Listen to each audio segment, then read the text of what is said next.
Thanks for the opportunity to present today. I'm Kopano Mako. I'm a portfolio manager at multi-asset portfolio manager at Mazi Asset Management. So yeah, today I'll just take you through our our thinking around multi-asset regulation 28 and the impact that the changes will have just in terms of how portfolios are constructed and maybe just some of our thinking around some of the nuances around what those changes do mean to the broader industry. Okay, so in starting, I mean, this first chart just gives you an indication of the spectrum of asset classes. So we look at traditional asset classes, and it's becoming increasingly important for investors to understand that alternative asset classes will start to play a role just in terms of diversifying their portfolios in current market conditions. With returns being under pressure from traditional asset classes over the last decade, an increased understanding of alternatives is important to ensure a well-diversified investment portfolio that can generate returns while protecting retirement fund investment portfolios. So this chart just kind of gives you a nice, hypothetical or expected long-term returns across asset classes. You can see there where private equity and private infrastructure effectively I've included here, but you can see that they have been delivering decent returns while the volatility of these asset classes is not as high as what we have seen from some of the traditional asset classes like global equities and domestic equities. So on a risk-adjusted basis, these asset classes do make for fairly compelling investment cases. Okay, so what are we trying to achieve? Mazi, we're traditional asset managers, and we're trying to generate long-term sustainable returns for clients, both retail and institutional. We do this through a combination of growth, stable income, and a diversified investment portfolio from a multi-asset perspective. So the diversified portfolio aims to reduce risk by spreading investments across a broad set of asset classes. Traditionally, these include equity, bonds, property, and cash, listed property that is, for both domestically and across different geographic regions. So from a regulation 28 perspective, you need that diversification because Reg 28, what they're trying to do is protect investors against poorly diversified investment portfolios. So by ensuring that, pre-retirees invest their hard-earned money in a sensible way without too much exposure to risky assets. That's traditionally. It has changed, and I'll touch on a little bit just in terms of some of the changes that we have seen. But yeah, diversification is quite important, if not critical, when putting investment portfolios together. And those changes to Reg 28 have, or the relaxation of certain limits have then, they've added greater flexibility for retirement fund investors. Okay, so how can this be achieved? So at Mazi, I mean, we're fairly intentional just in terms of our approach when it comes to alternatives. We believe that listed alternative asset managers are primed for growth, with a global savings pool set to grow quite significantly as we see, quite a significant aging global population that needs to plan for retirement. The World Economic Forum in 2023, I think they predicted that there will be a $400 trillion savings gap by 2050 in key economies, even in economies that have substantial pension funds. So savings, the savings industry needs to, there's quite a significant gap just from a savings perspective. And with that in mind, there'll be a need for massive asset accumulation to fill this gap as a long-term growth opportunity, and we see pension funds, high net worth individuals, sovereign wealth funds, and many other retail investors increasingly searching for long-term oriented, high-yielding investments with relatively low volatility, and this is where alternatives kind of fits this profile. So at Mazi, we are traditional managers, but I mean, you can see that last little block there, we have effectively then grown into both private equity, infrastructure, And hedge funds, we have had hedge funds for a while, but just growing the depth of our alternative offering we feel is quite important, just in terms of providing the kind of product that our clients require. So just some context in terms of asset class returns. So over the last decade, domestic markets have evolved, and we've seen valuations and returns fall quite significantly, to the extent that we see listed equities, which are growth assets. When you're building a portfolio, you would think that equities are going to be growth assets. The past 10 years, they have not done as well. They've actually underperformed bonds, which effectively are your defensive assets in asset class in a traditional multi-asset portfolio. So I mean, we've seen today's high interest rate environment, we've seen sticky inflation, low GDP growth, effectively having long-term implications in terms of investment returns. So we think that retirement and savings vehicles will need new product strategies to effectively weather the storm that we've seen in the past 10 years. So to that extent, asset managers like ourselves, asset owners will effectively start looking at new products and services that will deliver those non-correlated returns to meet the very specific long-term return expectations. So I spoke about diversification. Diversification is quite critical, but diversification is not always guaranteed. So we've seen domestic bonds and domestic equities, have high correlations, and in a normal environment, you'd see less positive correlations between the two. So diversification within traditional asset classes isn't always guaranteed, and hence we're starting to look across the pond at alternatives. We anticipate that these changes to Regulation 28 will probably result in a market shift to these non-correlated sources of return, but we think that will happen over time. So managers need to provide returns that are more of give you more alpha, so more excess returns, rather than coasting on what we'd call high beta returns, just your normal market returns. But as I said, these changes will not happen overnight. Even with the launch of new products and strategies, uncorrelated to typical market conditions, it takes time to see the fruits of these efforts. Okay, so I mean, I have touched a little bit on other asset classes, but what about them? So we've seen, outside of normal Regulation 28, we have seen investment into infrastructure through bonds, through yield cos and listed investment or listed infrastructure vehicles. The past 10, perhaps a little bit longer than that. So that's been there for a good few years now. But what we do find, though, is that retirement funds that typically invest there are the larger institutional funds with greater resources to allocate to these types of investments. So your smaller funds typically remain in the traditional asset classes, and it's your larger funds that have the resources and deeper pockets to invest that have been doing so.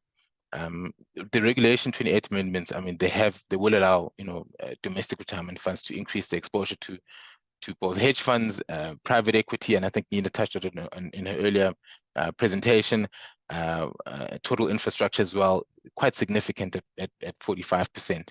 And I think 55% when including the rest of Africa. So it does, provide some flexibility and easier for retirement fund trustees to prove these investments that deliver economic and social impact without compromising on returns.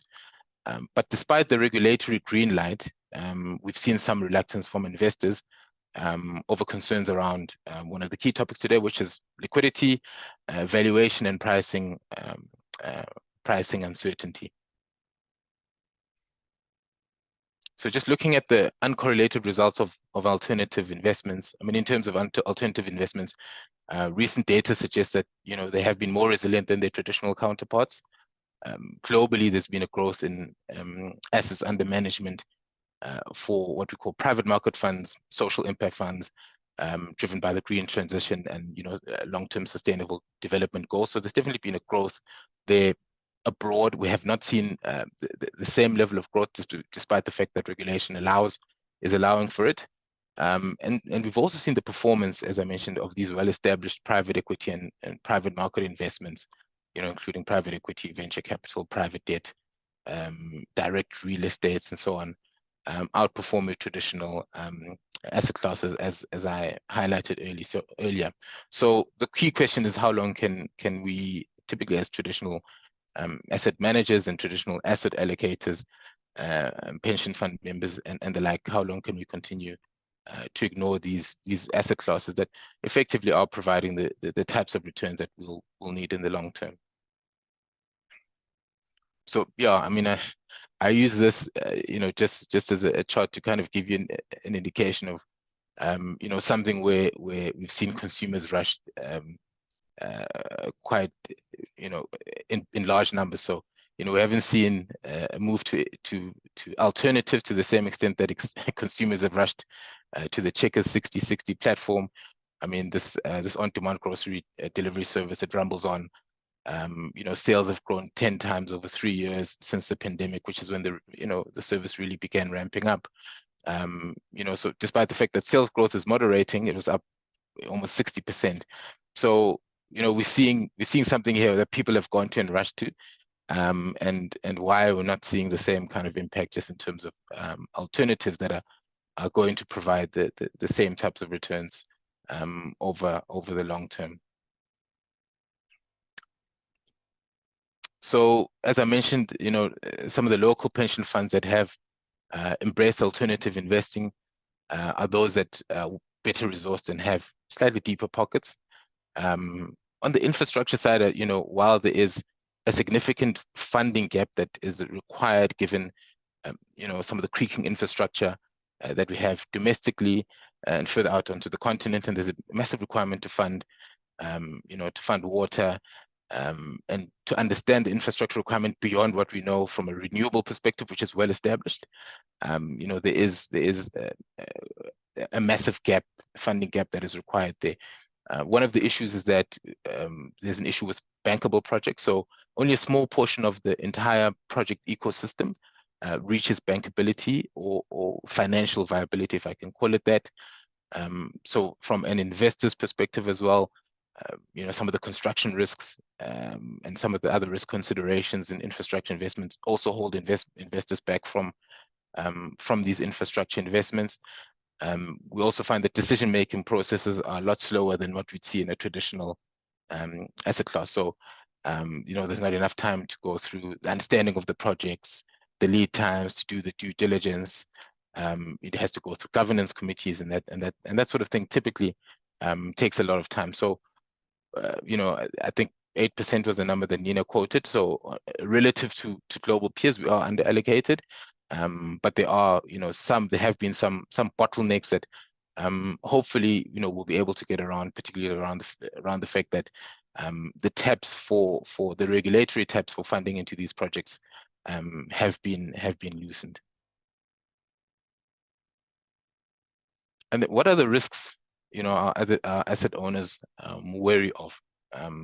Risks that make investors reluctant to invest in these asset classes. So I have mentioned liquidity or illiquidity, pricing uncertainty, and valuation. So while they are illiquid and valuations may be a little bit uncertain, we also believe that these come with the commensurate opportunity for reward or better return. We also need a better understanding of the benefits of these alternative investments. We find the owners of capital, so typically fund members and trustees, are also less informed than some of the capital allocators. So the specialist asset managers and consultants about infrastructure, private equity, and alternative investments on the whole.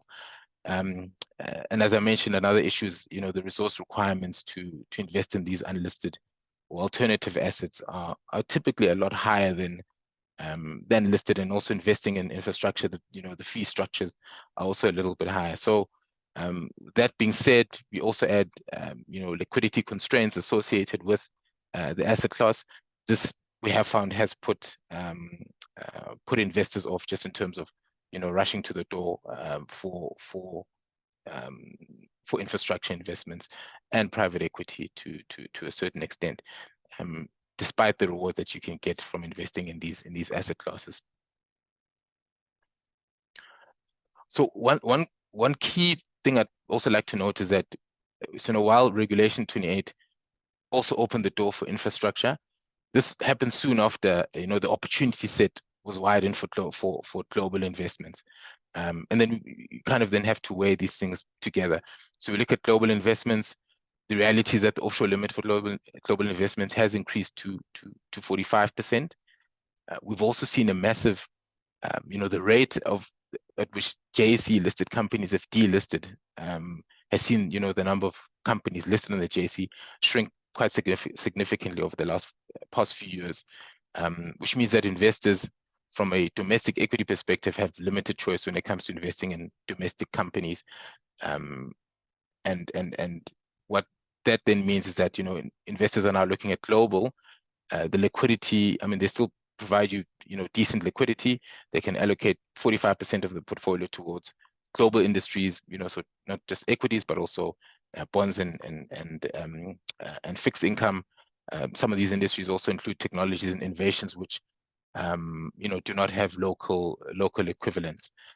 So with that being said, that is, we have seen quite a massive shift to global. The liquidity requirements for global remains fairly liquid relative to alternatives. And the fact that we're having a much smaller domestic market. I mean, this chart kind of gives you a nice little indication of what we've seen over the past, I would say, 10 years from an asset allocation within the traditional thinking perspective. So that then does hamper the amount that you can allocate to alternatives, given the fact that everything is being weighed together. I think, yeah, here's another chart. I mean, here, the point I'm trying to stress here is that the domestic savings and investment industry also needs to take a keen look at itself. We are a peer-driven industry to a large extent. So, I would look at traditional asset managers and also some of the asset owners and asset allocators. We measure ourselves relative to peers. We invest relative to how peers are investing, if you look at peer benchmarks and the like. And we have also built our businesses on traditional balanced funds with long-only traditional asset classes. Domestically, we're of the view that we have been, as traditional asset managers, just taking a look in the mirror, that infrastructure and alternative investing is, for live companies that have 100-year liabilities and DFIs that are willing to fund it, and that's their domain. So maybe taking a look in the mirror as traditional managers is critical at this point. It's not easy for traditional managers to start offering products that they traditionally have not formed part of their product suite. So, looking and saying, okay, fine, we're going to launch infrastructure or private credit or direct real estate fund, so because it typically doesn't form part of their suite of products. Another, Nina also mentioned it. Another thing that we found is that there's a regulatory mismatch between what Regulation 28 describes and what what the CIS Act describes as well. So there's been a shift from DB to DC funds, and that has resulted in a huge growth in product platforms or what they call LISPs. And these LISPs effectively then use CISs as investment vehicles. So, and with that happening, these funds are inadvertently precluded from investing in infrastructure assets, private equity assets, or assets that are not liquid.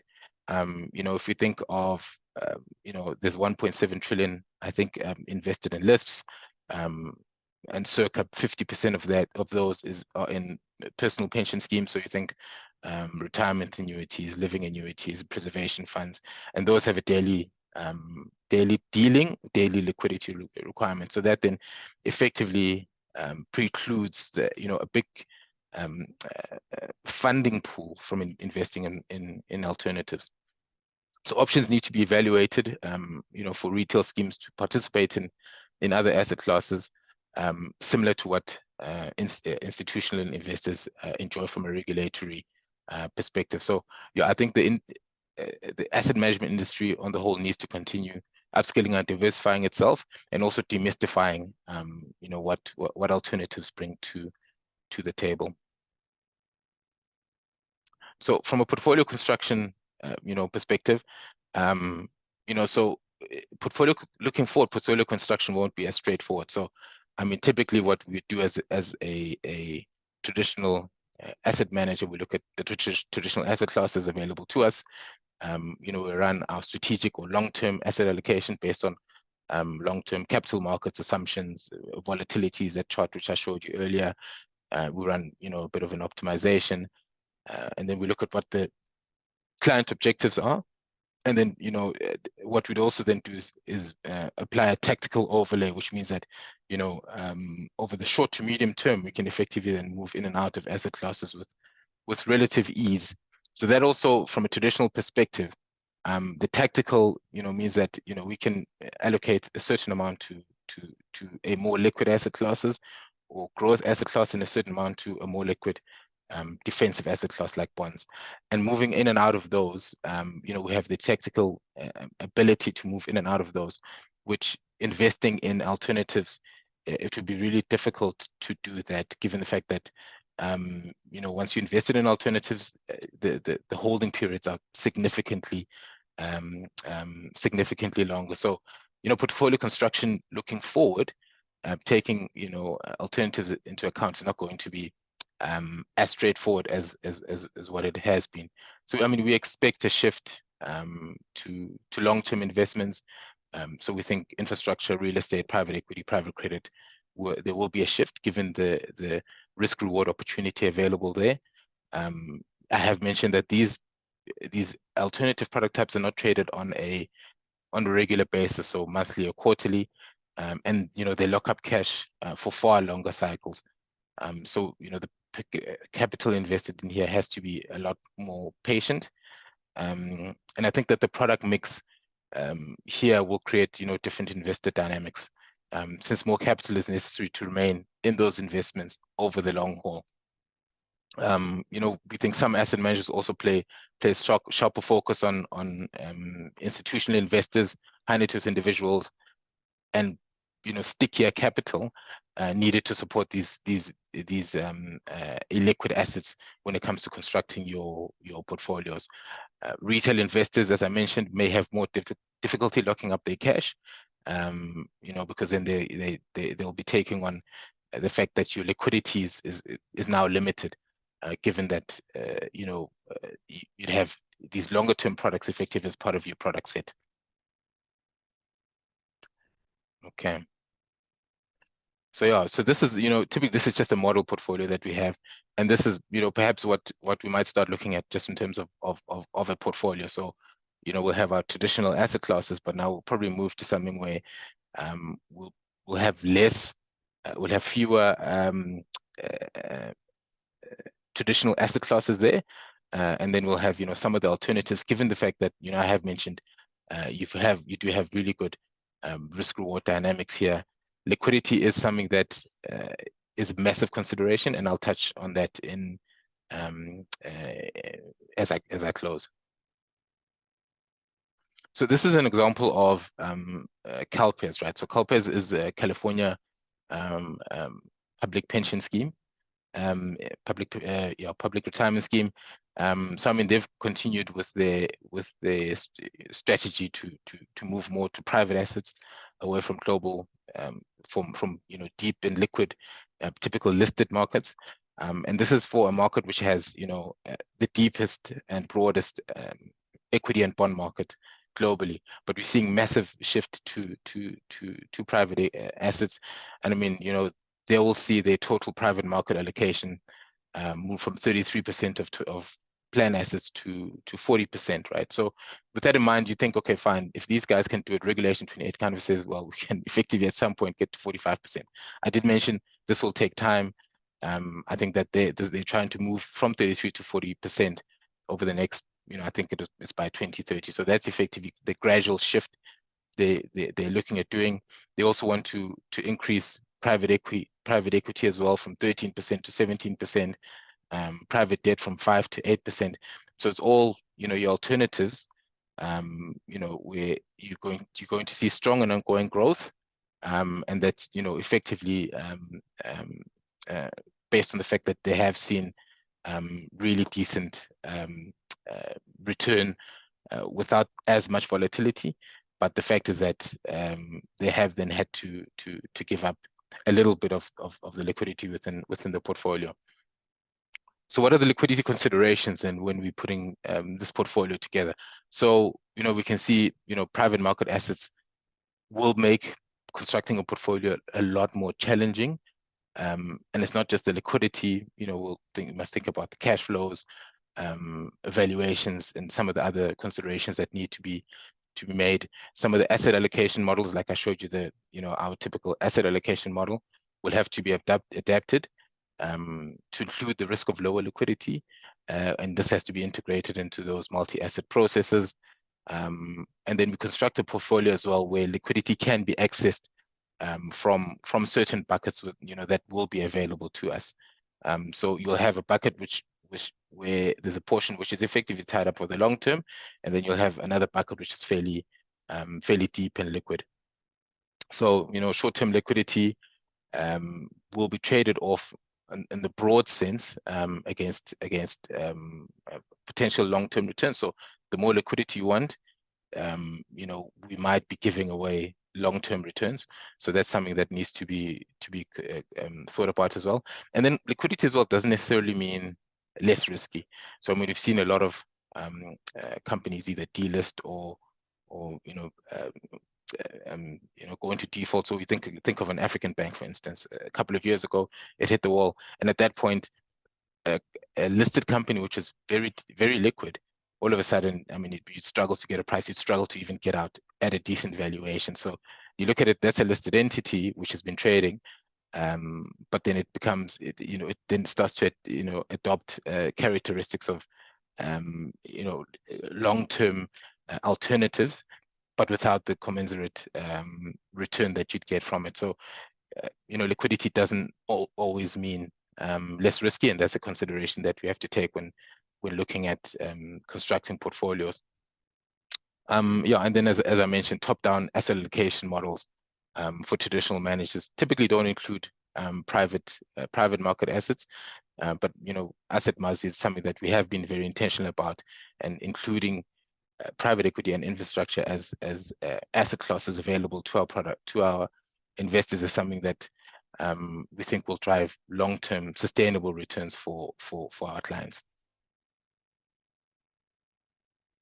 And then this is just in terms of the thinking. So once we start putting portfolios together, so you'll have a traditional portfolio which doesn't have alternatives, but then this is something that investors would have to start thinking long and hard about, whether we'll have publicly traded and more liquid asset classes, a decent apportionment to cash and so on, and also allocating to alternatives.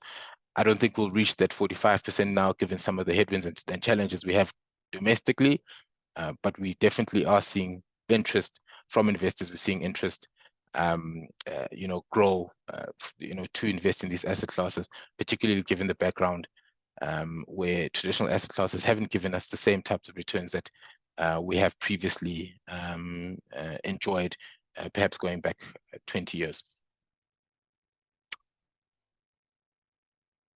Okay.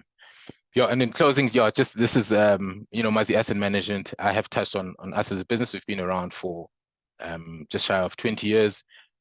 We started in an alternative asset class in hedge funds, and then became more of a traditional manager. But alternatives is a growth path where we see significant potential growth for us as a moving from just becoming a traditional asset manager to becoming a fully fledged asset manager. That also includes your alternative asset classes that can participate in asset classes across the broader investment spectrum. Okay.